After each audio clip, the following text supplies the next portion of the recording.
Another one is the differentiation of neuroepithelial cells.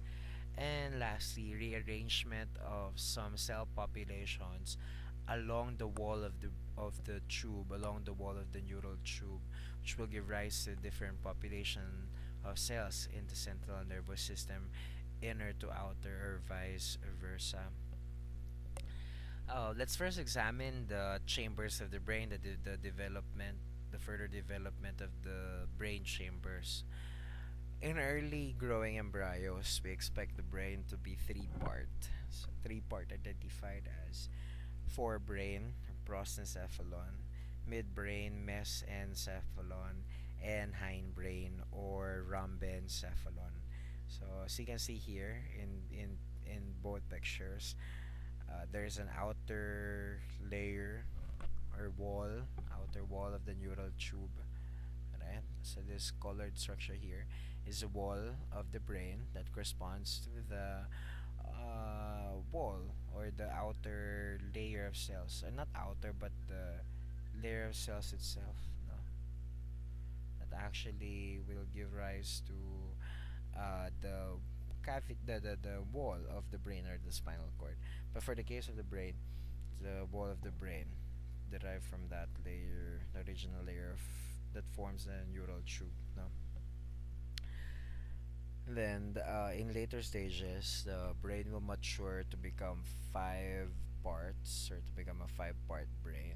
Secondary vesicles will be derived from the forebrain and the hindbrain.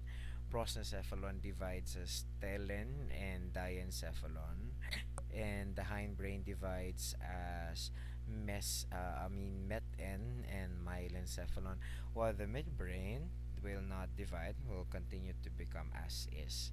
Some derived structures of the adult animal from the secondary vesicles are seen as enumerated on the chart in the right side of the picture, in the right side of the slide. So from the telencephalon, we expect the formation of the cerebrum, of course, olfactory lobes, and hippocampus. In the diencephalon, we associate the formation of the retina of the eyes, okay, and epithalamus as well as thalamus, giving rise to pineal gland and relay centers for optic and auditory neurons, respectively. Will also give rise to the hypothalamus, which is our thermostat, important for temperature sensation, for temperature regulation, for sleep and breathing regulation, as well. The midbrain, the mesencephalon that does not produce any secondary vesicle, will will be the primordium for fiber tracts that connect the anterior and posterior portions of the brain.